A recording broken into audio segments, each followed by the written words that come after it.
सुबह तुम जब भी आना, सबके लिए बस खुशियाँ लाना, हर आंगन में फूल खिलाना, हर चेहरे पर हंसी सजाना। अपने सभी दर्शकों के लिए बस ऐसे ही सुबह की कामना करने के साथ साथ हम अपने कार्यक्रम बिहार बिहान को लेकर आपके साथ हाजिर हैं। मैं हूं आज के एपिसोड में आपके साथ आपकी दोस्त तन्वी। जी हाँ दोस्तों, मुस्कान जो सजाई तो अपने चेहरे पर जाती है, लेकिन अपने चेहरे की खूबसूरती बढ़ाने के साथ साथ ये सामने वाले को भी खुश कर देती है। और ये मुस्कान इतनी कीमती चीज़ है जो हमारे ज़िंदगी को खूबसूरतियों से भर देती है। इसलिए कोशिश करें कि जब भी सुबह जागे, लबों पर एक प्यारी सी मुस्कान के साथ एक नए दिन का स्वागत करें।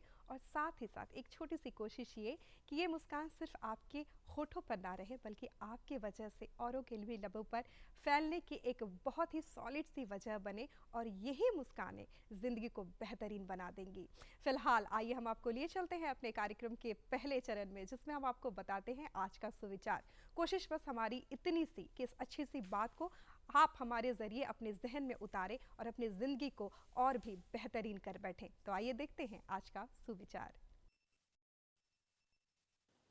महात्मा गांधी ने कहा था, आपको मानवता में विश्वास नहीं खोना चाहिए। मानवता सागर के समान है। यदि सागर की कुछ बूंदें गंदी हैं, तो पूरा सागर गंदा नहीं हो जाता।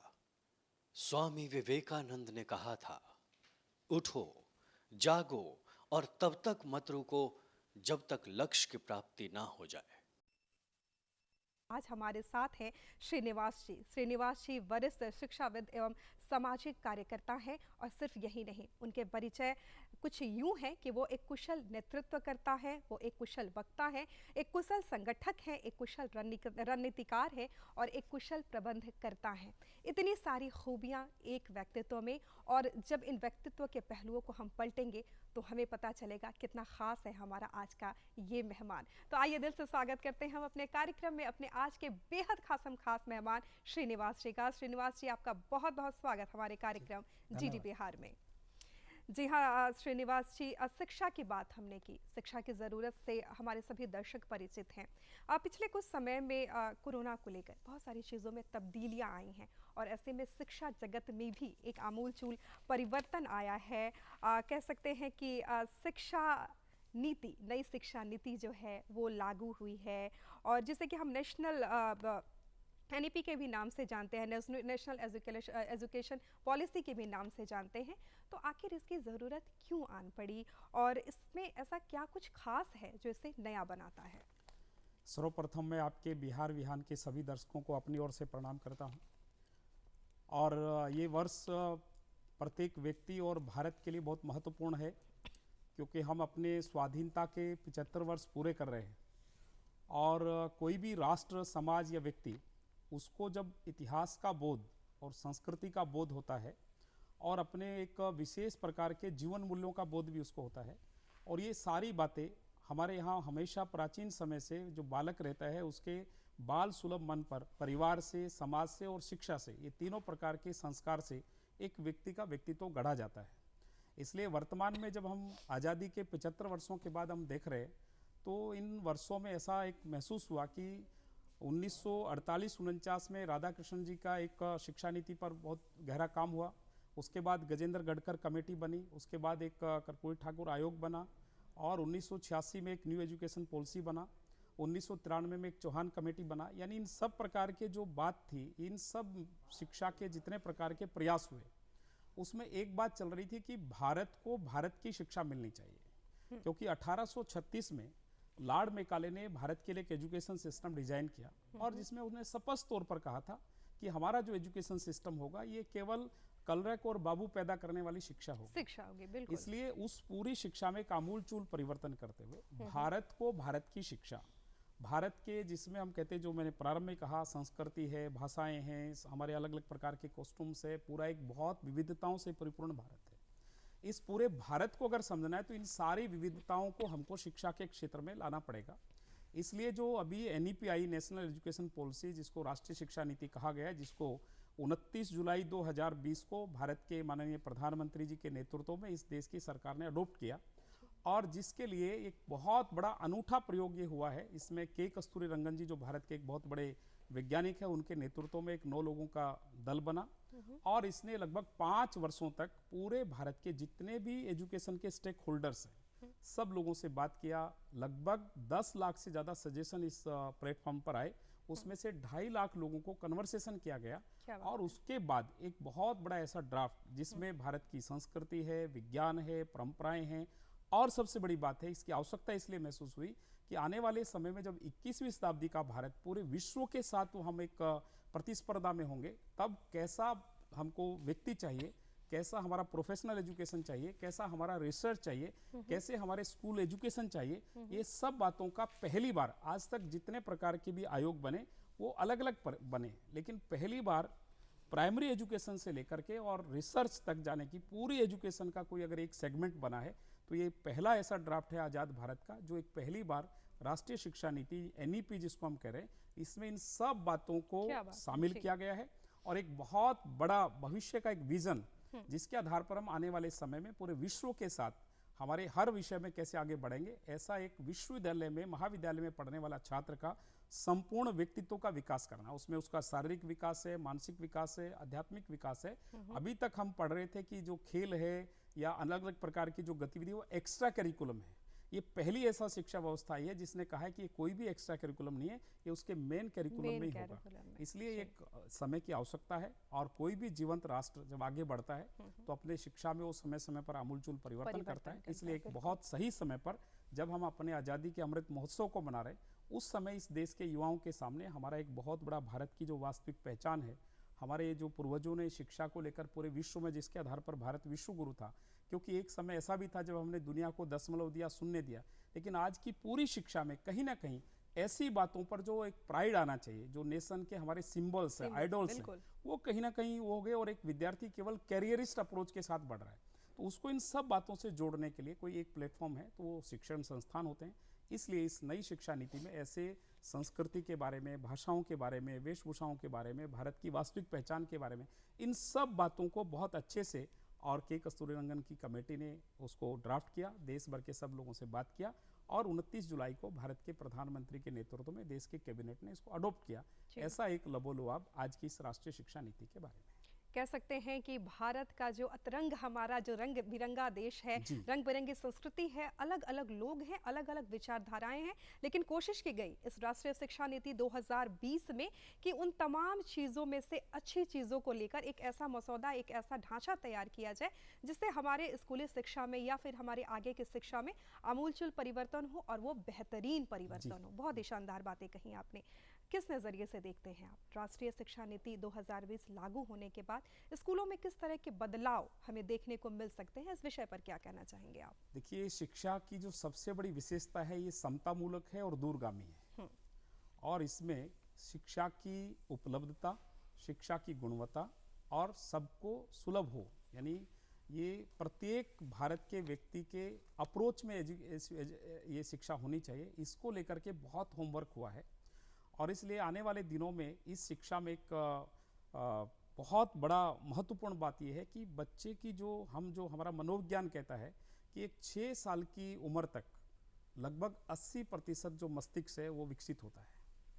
लेकिन आज अगर हम देखेंगे भारत के बारे में तो हमारे यहाँ शिक्षा तो छोड़ दीजिए, वो उसका कुपोषण का ही प्रमाण इतना बड़ा है।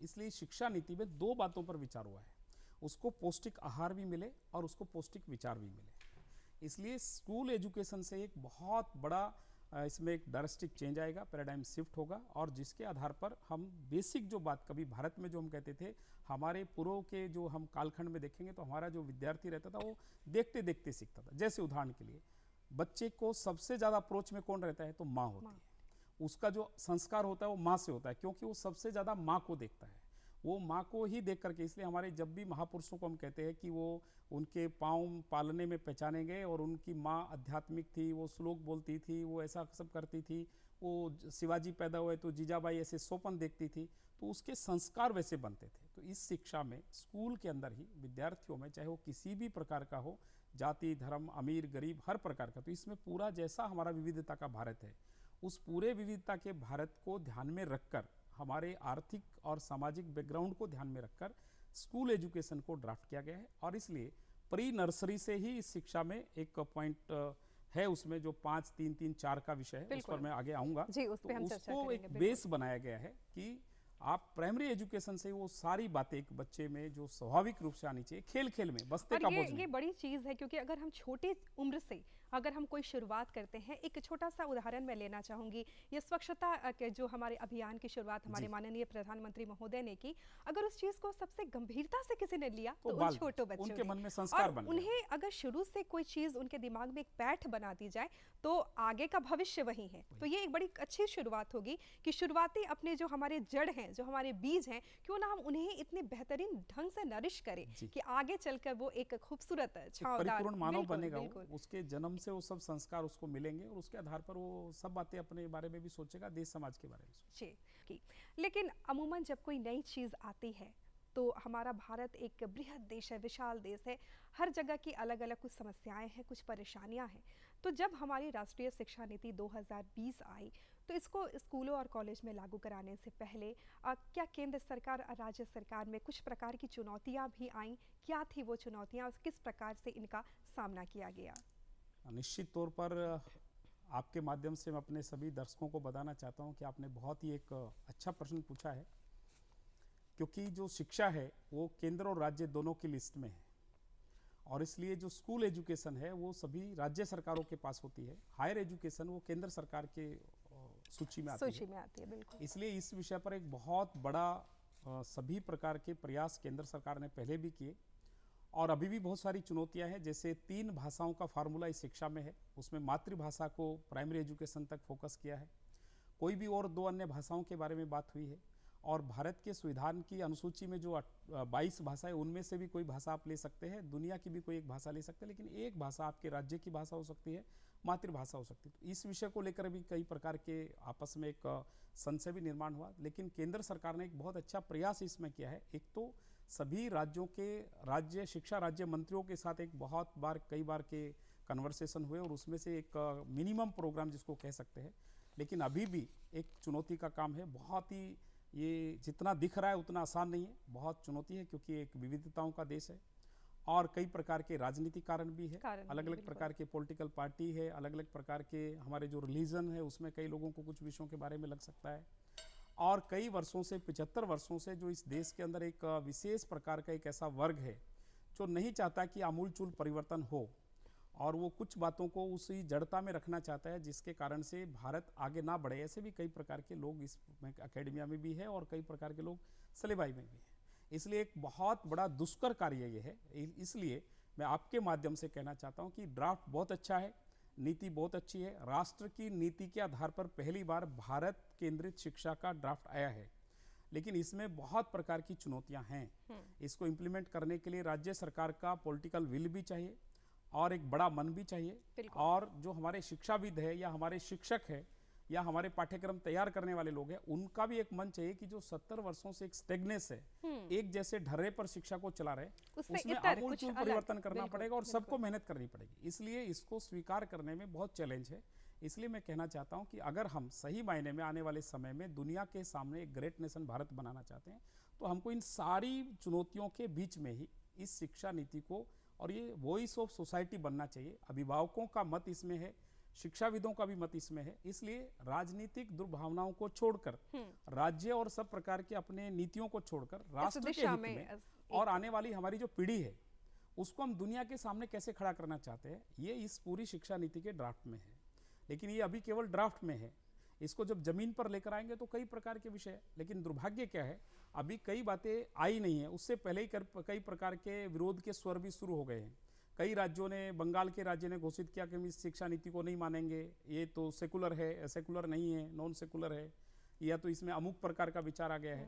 तो ऐसे कई स्टेट में भी ऐसा कहा है। हमारे तमिलनाडु के लोगों ने कहा भाषा के बारे में आप स्पष्ट करिए, तो उसमें भी एक वो भी एक विषय आता है। तो ऐसे बहुत प्रकार की चुनौतियां होंगी। हमारा नॉर्थ ईस्ट का अलग प्रकार का क्षेत्र है देश का, तो वो सब चुनौतियों के बावजूद भी जितना इसका पहले होमवर्क हुआ है 5 साल में, उसमें मुझे लगता है कि कई प्रकार के रास्ते होंगे। और ये शिक्षा नीति आज एकदम से लागू नहीं हो रही है।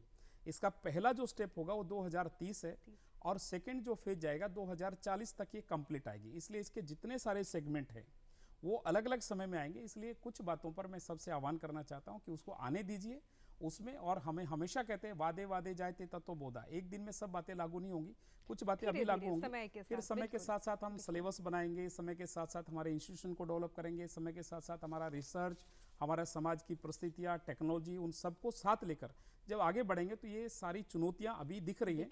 मुझे लगता है कि जैसे जैसे एक राष्ट्र हित में हम आगे बढ़ेंगे, अपने भविष्य की पीढ़ी को आगे लेकर जाएंगे, तो ये सारी जो चुनौतियाँ आज दिख रही है ये मिनिमाइज होंगी और हम एक ठीक दिशा में आगे बढ़ जाएंगे, ऐसा मुझे विश्वास है। बिल्कुल, आपको ऐसा विश्वास है और इसके लिए लगातार कई सारे लोग प्रयत्नशील हैं। लेकिन हम इस शिक्षा नीति को जिनके लिए लेकर आए हैं, यानी हमारे शैक्षणिक संस्थानों के लिए, स्कूलों के लिए, कॉलेजों के लिए, क्या वो तैयार हैं इस नीति का स्वागत करने के लिए? इस विषय पर क्या कहना चाहेंगे आप? निश्चित तौर पर इसको लेकर के बहुत उत्साह का वातावरण भी है और कई विश्वविद्यालयों ने अभी कई प्रकार के इस राष्ट्रीय शिक्षा नीति में जो बातें आई है उसको अडॉप्ट करना शुरू किया है। लेकिन एक बहुत बड़ा चैलेंज होगा, और चैलेंज ये है कि ढांचागत जो सुविधाएं हैं, क्योंकि इसमें बात की गई है कि जो हायर एजुकेशन का जो रेशो होगा स्टूडेंट और टीचर का, एक टीचर और 25 विद्यार्थी होने चाहिए। आजकल तो बहुत ज़्यादा है। बिल्कुल, इसी प्रकार से उसमें लैब, लेबोरेटरी से लेकर के आज का जो आधुनिक दुनिया के सामने जब हम भारत को खड़ा करना चाहते हैं, जैसे आज हम शिक्षा सुरक्षा के क्षेत्र में आगे बढ़े, आज हम हेल्थ के विषय में बहुत आगे बढ़े, हमने आयुर्वेदा ही केवल योग ही नहीं दिया, तो हमने आज वैक्सीन भी दे दिया है। आज हमारा फ्रंट लाइन वॉरियर्स, डॉक्टर्स का बहुत बड़ा, इतनी महामारी से भी देश को आगे। तो इसलिए अगर एजुकेशन सेक्टर को उसी प्रकार से तैयार करना है तो हमें ये सब प्रकार की गुणवत्ता भी बढ़ानी पड़ेगी, नंबर ऑफ स्टूडेंट भी बढ़ाना पड़ेगा, और वहाँ पर इंफ्रास्ट्रक्चर को भी मजबूत करना पड़ेगा। उसके लिए अभी भी हमारे, चाहे वो निजी विश्वविद्यालय हों, वो राज्य के विश्वविद्यालय हों, केंद्रीय विश्वविद्यालय हों, ये सभी अभी उतने तैयार नहीं हैं, और उसमें वो ढांचागत सुविधाएं भी तैयार करनी पड़ेगी, और उसमें रहने वाले शिक्षक और वहाँ के जो शिक्षणेतर गतिविधि में जो लोग शामिल हैं उनका माइंडसेट भी बनाना पड़ेगा। इसलिए बहुत बड़ा चैलेंज है।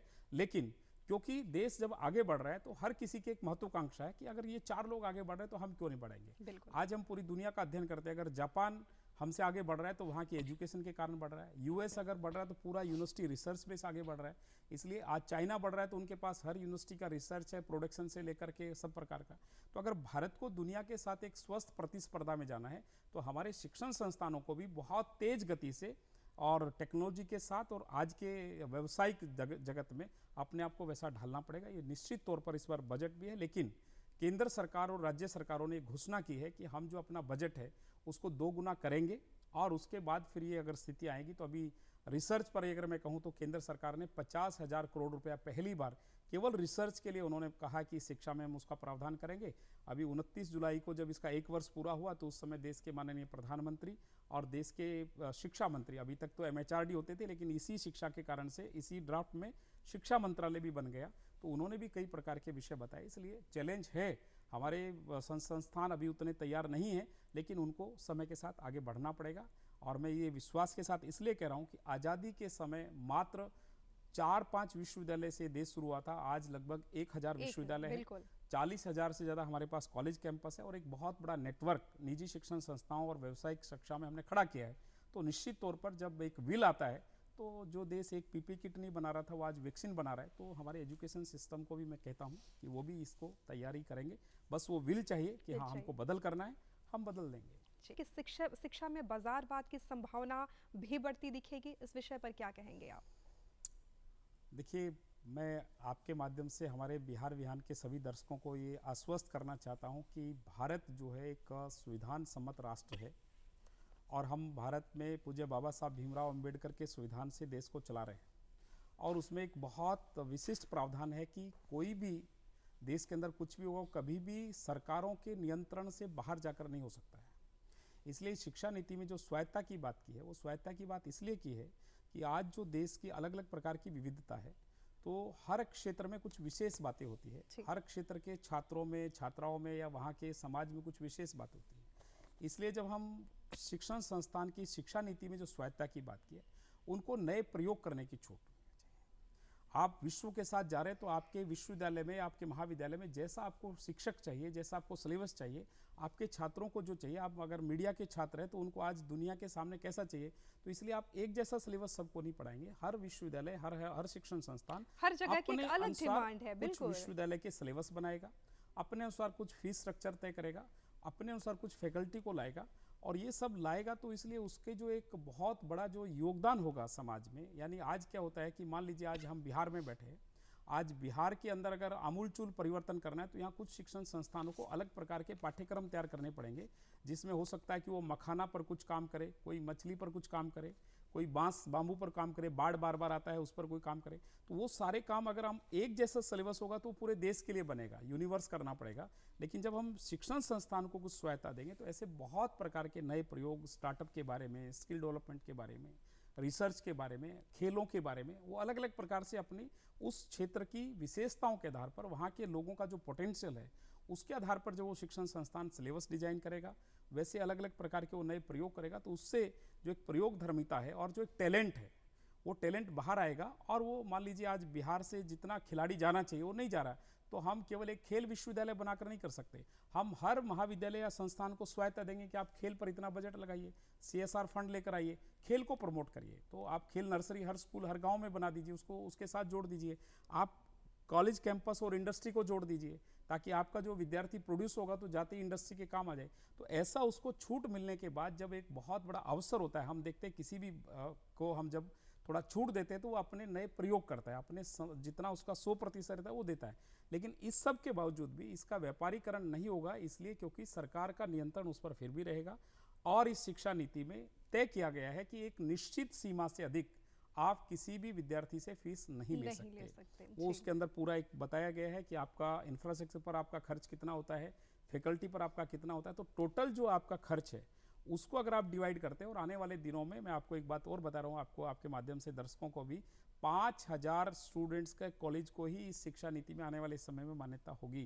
क्योंकि जब आप इतना बड़ा नंबर का स्टूडेंट होगा तो उसको जितनी फैसिलिटी चाहिए उस फीस में जो गुणवत्ता की बात भी करेंगे, और चीप एजुकेशन की फीस भी कम होगी, और संसाधन भी होंगे, इस सब की बात करना। तो इसमें ऐसे बहुत सारे प्रावधान हैं। किसी भी स्वायत्ता का मतलब उसकी मोनोपोली नहीं है, स्वायत्ता भारत की जो नॉर्म्स हैं शिक्षा के उसके साथ है, में है। वो जैसे नियम शर्तें लागू है, स्वायत्ता को खुली छूट नहीं है। जैसे आपको स्वायत्ता ये होगी कि आप दुनिया के किसी भी विश्वविद्यालय का सिलेबस ला सकते हैं, लेकिन उस सिलेबस को आपको भारत सरकार के या भारत राष्ट्र की संप्रभुता के लिए, भारत की सांस्कृतिक मूल्यों के आधार पर, भारत जो है उसकी इंटीग्रिटी के आधार पर, उसके खिलाफ जाकर आप कोई सिलेबस नहीं ला सकते।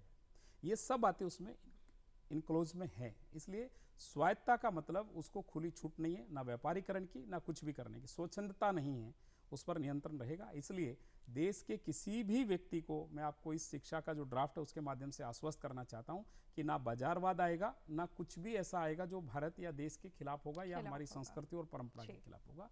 उसी में एक फॉर्मेट में वो सब रहेगा, वो निश्चित सरकार ने किया है, तो वो इसमें भी इसके प्रावधानों में है। जी, यानी कोई भी ऐसी चीज़ राष्ट्रीय शिक्षा नीति 2020 पर हावी नहीं हो सकती जो इसे नकारात्मकता दे, उसे एक नकारात्मक प्रभाव दे। बहुत ही अच्छी बात बताई श्रीनिवास जी आपने। और इसके साथ ही आइए दर्शकों हम जानते हैं श्रीनिवास जी से कि NEP में शैक्षणिक और वित्तीय नियंत्रण के क्या प्रभाव है, यानी इन चीज़ों को लेकर क्या रूपरेखा गढ़ी गई है, किस प्रकार से इन चीज़ों पर कमांड की बात की गई है। देखिए, एक तो जहाँ तक शैक्षणिक विषय है उसमें सिलेबस के लिए केंद्र स्तर पर तो एक टास्क फोर्स है ही, लेकिन हर स्टेट को भी 8 प्रकार की अलग अलग समितियों के माध्यम से, जिसमें आपका संस्कृति यानी कल्चर है, भाषाएं हैं, आपका वहाँ का खान पान है, वहाँ का जो लोकल जो बातें विशेष जो आपको छात्रों को मालूम होना चाहिए, ऐसे हर स्टेट को एक छूट दिया है कि वो अपने अपने इन 8 अलग अलग विषयों में सिलेबस तैयार करने का काम हर स्टेट को दिया है। इसके आधार पर उसको शैक्षणिक नियंत्रण के साथ जोड़ा जाएगा कि कोई भी चीज़ किसी के ऊपर थोपी नहीं जाएगी। वहाँ की जो जैसी वहाँ की विद्यार्थियों की रिक्वायरमेंट है, उस स्टेट का स्टेटस है, उसके आधार पर सिलेबस का डिजाइन होगा और ये सिलेबस का मॉनिटरिंग किया जाएगा। दूसरा, जहाँ तक वित्तीय विषय है उसमें वही है कि जैसे मैंने पहले मैं बोल चुका हूँ कि राज्य अभी जो हमारा टोटल बजट है उसका जो खर्च हो रहा है वो केवल 4.4 हो रहा है, जबकि पूरी दुनिया में अगर आप देखेंगे तो जो अच्छे राष्ट्र है उनका वो मोर देन 20% भी है बजट का, 10% भी है, लेकिन भारत का भी 4.4 है।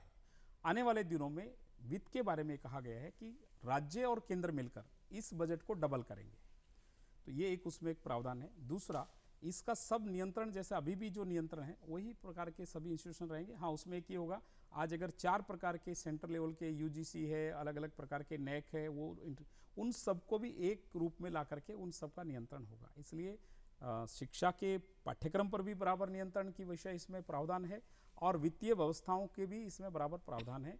जिस प्रकार से अभी नैक के द्वारा शैक्षणिक संस्थानों का एक्रेडिटेशन होता है और उनका जो बजट होता है उसको जो हम साल भर में फाइनेंशियल ईयर में करते हैं, वो सब बातें इस नई एजुकेशन शिक्षा में भी रहेंगी। हाँ, उसमें हम इसमें एक प्रावधान है कि कई प्रकार के नए फंड जनरेट करने के लिए भी प्रावधान हैं, तो जिसमें पीपी मॉडल भी है, जिसमें ओल्ड स्टूडेंट से भी आप उस संस्थान को प्रमोट करने के लिए सीएसआर फंड को इसमें शामिल कर पाएंगे। तो इसलिए वो कई प्रकार के ऑप्शंस होंगे शिक्षण संस्थानों के लिए, इसलिए वो दोनों पर बराबर नियंत्रण का भी प्रावधान इस शिक्षा नीति में है। उसके परिकल्पना के पीछे क्या चीज़ें हैं, कौन कौन सी बातें उसमें लागू हो रही हैं और इसके बारे में बहुत सारे लोगों को जानकारी नहीं है, तो हम ज़रूर चाहेंगे दर्शकों को एनआरएफ से आप परिचित कराएं। देखिए, मैं आपके माध्यम से एक बार फिर से अपने दर्शकों को कहना चाहता हूं कि जो एनआरएफ है यानी नेशनल रिसर्च फाउंडेशन, क्या है कि अभी हमारे देश के अंदर एक जो बहुत बड़ी एक समस्या का सामना हम लोग कर रहे हैं वो है पढ़े लिखे बेरोजगार, और उसके कारण से देश में कई प्रकार के अनरेस्ट भी होते हैं, कई प्रकार के एजिटेशन भी होते हैं। इसका कारण ये है कि आज जो हमारी ग्रेजुएशन और पोस्ट ग्रेजुएशन की जो शिक्षा है वो रिसर्च बेस्ड नहीं है। बिल्कुल, इसलिए एक रिसर्च कल्चर डेवलप होना चाहिए देश के अंदर, और आने वाले दिनों में इस प्रकार से जो इस शिक्षा में डिजाइन किया गया है उसको ऐसा डिजाइन किया गया है कि जब आप ग्रेजुएशन का पढ़ाई करेंगे तब भी आपके पास कुछ रिसर्च के टॉपिक होंगे, फिर आप जब पोस्ट ग्रेजुएशन करेंगे तब भी आपके पास रिसर्च होगा और उसके आपको अलग अलग मार्क्स उसके मिलते जाएंगे, आपने कितना रिसर्च किया। तो जैसे आज पीएचडी या नेट क्लियर करने के बाद किसी स्टूडेंट का एपीआई स्कोर जाना जाता है जॉब के लिए यानी टीचर के लिए, लेकिन इस पूरे सिस्टम में नेशनल रिसर्च फाउंडेशन का जो आधार है उसमें हम ग्रेजुएशन में एडमिशन लेते ही उसका रिसर्च साथ में शुरू हो जाएगा। जब हम पोस्ट ग्रेजुएशन जाएंगे तो उसमें यह भी प्रावधान है कि इंटीग्रेटेड रिसर्च होगा, यानी जब आप पीजी में एडमिशन लेंगे तो आपका 5 साल का एडमिशन होगा, जिसमें 2 साल आपका पोस्ट ग्रेजुएशन होगा, 3 साल आपका पीएचडी होगा। तो यानी एक रिसर्च कल्चर को डेवलप करना, और इसलिए मैंने अभी थोड़ी देर पहले बताया भी, केवल इस रिसर्च एनआरएफ के लिए ही केंद्र सरकार ने 50,000 करोड़ रुपए अभी रिलीज किया है। तो देश के अंदर, क्योंकि आने वाले समय में अगर दुनिया के साथ हमको कम्पीट करना है तो भारत की शिक्षा में ये रिसर्च जो है वो माइनस है। आप अगर यूएस में जाएंगे, यूएस का टोटल पॉलिसी कोई भी हो उनका, वो चाहे कानून की बात हो, विदेश नीति की बात हो, ट्रेड की बात हो, सिक्योरिटी की बात हो, सब बातें उनके विश्वविद्यालय के रिसर्च बेस होती है।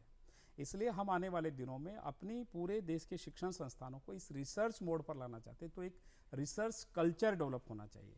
तो वो विद्यार्थी जब ग्रेजुएशन भी करेगा तो समाज के लिए वो जाएगा तो उसके पास कुछ रिसर्च होगा, वो अपना कुछ काम करेगा तो उसका मार्केट का रिसर्च होगा, वो अगर प्रोफेसर में जाएगा तो उसका भी उसका रिसर्च होगा, तो उस रिसर्च के भी उसको पॉइंट्स भी मिलेंगे।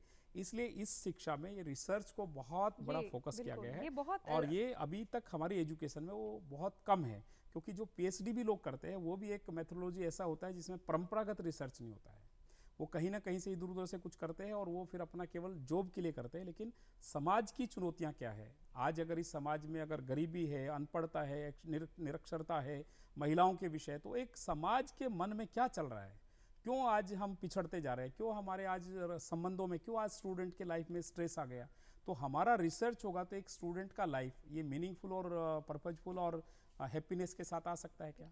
हमारा एक कैंपस टू कम्युनिटी, यानी हमारा एक कैंपस ये किसी आसपास के समाज के इश्यूज को एड्रेस करने वाला हो सकता है क्या। हमारे कैंपस से निकलने वाला स्टूडेंट ये केवल जॉब सीकर बनेगा क्या। अगर वो रिसर्च बेस अगर एजुकेशन ले रहा है, उसके लाइफ में चेंज आ रहा है, उसका पर्सनैलिटी डेवलप हो रहा है, ओवरऑल वो समाज के बारे में एक ऐसे नागरिक के नाते आ रहा है, तो मैं क्या योगदान कर सकता हूँ, तो उसका, क्योंकि वो जब रिसर्च करेगा तो उसके अंदर उसको एक बहुत ही रियल बात मालूम होगी कि सही में क्या है, तो इसलिए उसको कनेक्ट भी होगा, उसका पर्सनल डेवलप भी होगा, और उसके पास एक बहुत बड़ा अनुभूति होगी, समाज का एक्सपीरियंस होगा, जिसके आधार पर वो तय कर सकता है कि मुझे जॉब नहीं चाहिए, मैं 20 लोगों का जीवन बदलना चाहता हूँ। तो इसलिए मैं कल ही यहाँ पर, जैसे उदाहरण के लिए अगर ऐसा कर सोचते हैं, आपके पटना के फाइन आर्ट के कुछ गर्ल्स मुझे मिली कल, उन्होंने कहा कि हमने अपना एक क्राफ्ट का काम शुरू कर दिया है ताकि हम फाइन आर्ट के बाद जॉब ना ढूंढे, अपना काम कर सकते हैं। क्या बात है। तो ये जो एक देश के अंदर स्टार्टअप की जो हम बात कर रहे हैं, आज आत्मनिर्भर भारत बनाने की बात कर रहे हैं, तो वो उसका ये दोनों का मैच होना बहुत जरूरी है। इसलिए रिसर्च बेस्ड एजुकेशन, तो एनआरएफ इसलिए बनाना पड़ा कि देश के अंदर एक रिसर्च का कल्चर डेवलप हो, उसके लिए अलग अलग प्रकार के सिलेबस बने, डिजिटल लॉकर्स अभी इस एजुकेशन पॉलिसी में। एक और बात मैं कहना चाहता हूँ, इससे इतर है, ये पहली एजुकेशन सिस्टम है जिसके अंदर डिजिटल लॉकर्स होंगे। कोई भी विद्यार्थी, इसमें मल्टीपल एग्जेक्ट है, मल्टीपल एंट्री है और लिबरल ग्रेजुएशन है। आप 1 साल का अगर कोर्स करते हैं तो आपको सर्टिफिकेट कोर्स मिलेगा। आप 2 साल ग्रेजुएशन कंप्लीट करते हैं तो आपको डिप्लोमा मिलेगा। आप 3 साल कंटिन्यू करते हैं तो आपको डिग्री मिलेगी। आप 4 साल कंप्लीट करते हैं तो आपको रिसर्च में जब आप जाएंगे तो उसका रिसर्च में आपका वो मार्क्स जुड़ेंगे। नंबर 1। नंबर 2, एक बहुत अच्छी बात की है कि मान लीजिए मैं एक गरीब परिवार से आता हूँ, मैंने फर्स्ट ईयर का एग्जाम दिया, मेरे घर में कोई मिस हैपनिंग हो गई, मैं उसके बाद मेरी पढ़ाई छूट गई। इसमें छूटेगी नहीं, वो 1 साल का आपका जो एजुकेशन हुआ उसका आपका जो मार्क्स है वो एक डिजिटल लॉकर में जमा हो जाएगा। अब 2 साल जब भी आगे आप 2 साल के बाद फिर आए, आपके ये अवार्ड मिल करके आप आगे कंटिन्यू कर सकते हैं। ये बहुत अच्छी चीज है, ये बहुत बड़ा देश की आज की परिस्थिति में, इसलिए इस शिक्षा को कहा है कि ये गरीब के लिए, ये गांव के लिए, ये छात्राओं के लिए, ये कामकाजी लोगों के लिए, ये प्रोफेशनल एजुकेशन के लिए, ये शिक्षकों के लिए, इसमें सब प्रकार के हैं। और आने वाले दिनों में एक जैसा विश्वविद्यालय आप नहीं देखेंगे। इसमें 3 प्रकार के विश्वविद्यालय होंगे। एक जो केवल डिग्री देने वाले विश्वविद्यालय होंगे, उसके बारे में है। एक विश्वविद्यालय होगा जहां केवल रिसर्च होगा, उसी के आधार पर वो विश्वविद्यालय का कंसेप्ट बनेगा, सिलेबस बनेगा, उसका बजट बनेगा, प्रोजेक्ट बनेगा।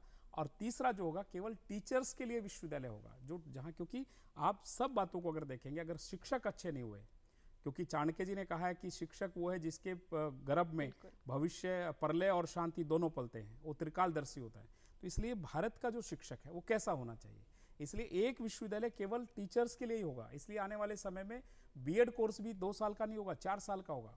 और वो ग्रेजुएशन के बाद जिसको टीचर बनना है उन्हीं के लिए वो कोर्स होगा। नहीं तो आजकल चलो कुछ काम नहीं मिल रहा तो टीचर बन जाओ, ऐसा नहीं है। एक शिक्षक कैसा होना चाहिए, उसका सम्मान कैसा होना चाहिए, उसका व्यक्तित्व कैसा होना चाहिए, क्योंकि हमारा छात्र जो है वो शिक्षक के जीवन से बदलता है, पाठ्यक्रम पढ़कर केवल नहीं बदलता है।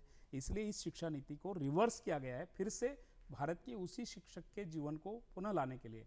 तो रिसर्च का विषय भी है, अमीर गरीब का विषय भी है, शिक्षक का विषय भी है। ये सब प्रकार के एक बहुत बड़ा कंपोनेंट इस शिक्षा में लाया गया है। जी, यानी हर कुछ को ध्यान में रखते हुए, छात्रों के भविष्य को ध्यान में रखते हुए, तत्कालीन परिस्थितियों को ध्यान में रखते हुए कि कभी ऐसी स्थिति बनी, उनकी पढ़ाई किसी कारणवश छूट गई, और ख़ास तौर पे ये छात्राओं के लिए जब अमूमन शादी के बाद कुछ ऐसा ब्रेक आता है, तो ये तमाम चीज़ें ये बहुत ही कारगर साबित होने वाली है, क्योंकि हर एक चीज़ का, छोटी छोटी बुनियादी चीज़ों का इसमें ध्यान रखा गया। अगर बिहार के बारे में कहूँ तो बाढ़ आ गया, बिल्कुल, तो वहाँ के बच्चे जो हैं बिल्कुल 6 महीने 2 में वो पढ़ नहीं सकता है, उसका वो जो जितना पढ़ा है वो उसका उसके पास सेव है, वो परिस्थिति के कारण से फिर गया। और आज के इस कोरोना के समय में तो और भी कई बातें उसको आज के हिसाब से जो जिनके पेरेंट्स चले गए उनके लिए इस शिक्षा में बहुत कुछ है। जी, तो ये तमाम चीज़ें हैं और निसंदेह ये चीज़ें ही एनईपी को काफ़ी ख़ास बनाती है। बहुत ही बुनियादी बातों का इसमें ध्यान रखा गया है। दर्शकों, यहाँ आइए हम श्रीनिवास जी से जानते हैं कि अगर हम एनईपी की बात करें तो एनईपी में संस्थानों के मर्जर की भी बात की गई है।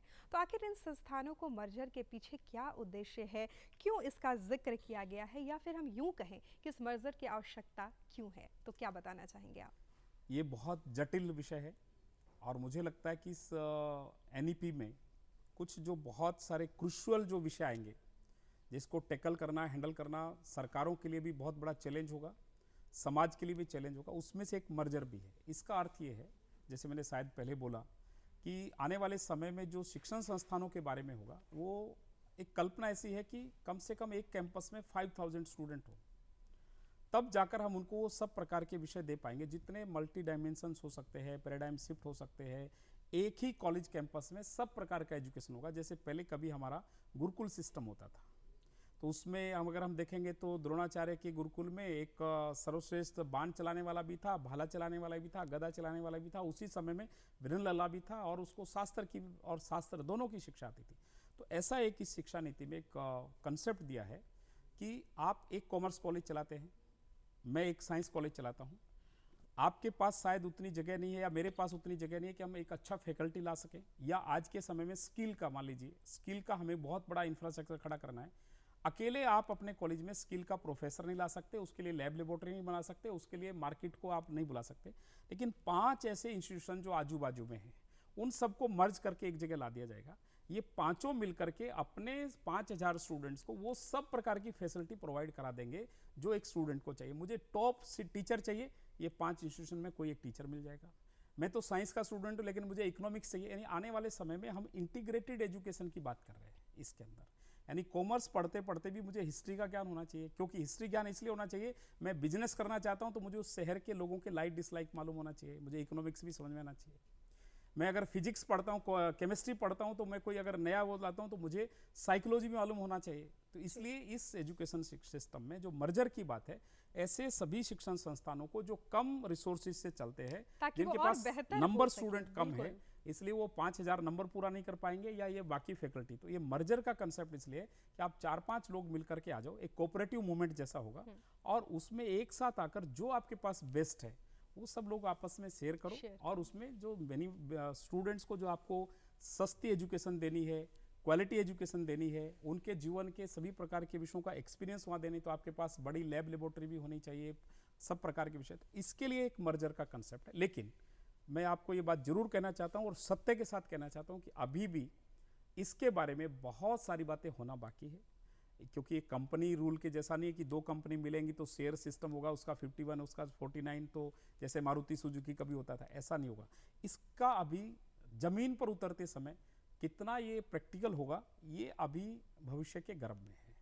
इसलिए मैं सबसे निवेदन करना चाहता हूँ कि इस पर जितने आइडियाज हैं, शायद भारत सरकार इसके लिए कोई कानून भी लेकर आ रही है। अभी मेरे हाथ में वो कानून नहीं आया, इसलिए मैं उस पर श्योर नहीं हूँ, लेकिन मेरी जानकारी है कि एक ड्राफ्ट बनाया है कि मर्जर में क्या क्या विषय होंगे। क्योंकि मान लीजिए आप एक छोटे या मैं छोटा पार्टनर हूँ, आप बड़े हो, कल को आप, मेरा कॉलेज मेरी प्रॉपर्टी है, मेरा ट्रस्ट है, 2 एकड़ जमीन है, मैंने आपके साथ मर्जर किया, मेरी जमीन चली गई, इसका आंसर अभी नहीं है। तो ऐसे कई सारी बातें हैं। इसलिए जब ये सब बातें जमीन पर आएंगी तो बहुत सारी बातें करते करते सीखते हैं हम लोग। लेकिन ये कंसेप्ट इसलिए अच्छा है क्योंकि आप कम लागत में ज़्यादा छात्रों को अलग अलग प्रकार के अनुभव, अगर 5 संस्थान एक साथ मिलते हैं, उनके रिसोर्सेज है, उनका लैब है, किसी के पास अच्छी फैकल्टी होगी, किसी के पास अच्छा लैब होगा, किसी के पास अच्छा स्पोर्ट्स टीचर होगा, स्पोर्ट्स ग्राउंड होगा, ये सब किसी के पास अलग अलग प्रकार के स्टूडेंट्स होंगे, तो ये सब मिलकर जब मर्जर होगा तो एक फाइनली जब फिनिशिंग होगा वो एक बहुत सुपर होगा, वो समाज और देश को आगे लेकर जाने का एक कंसेप्ट होगा। ये इसमें मर्जर का जी, यानी ये चीज़ें मर्जर करने से ये तमाम चीज़ें और बेहतरीन ढंग से सामने आ पाएंगी। लेकिन इस तमाम बातों में एक बात श्रीनिवास जी ने बहुत ही खास बताई कि दर्शकों, ये नीति जो आई है, राष्ट्रीय शिक्षा नीति 2020 या NEP, ये हमारे लिए है, हमारे बच्चों के हित के विकास के लिए और सबसे बढ़ के हमारे देश को सर्वश्रेष्ठ बनाने के लिए है। तो बेहद ज़रूरी है कि इसमें आपका सहयोगात्मक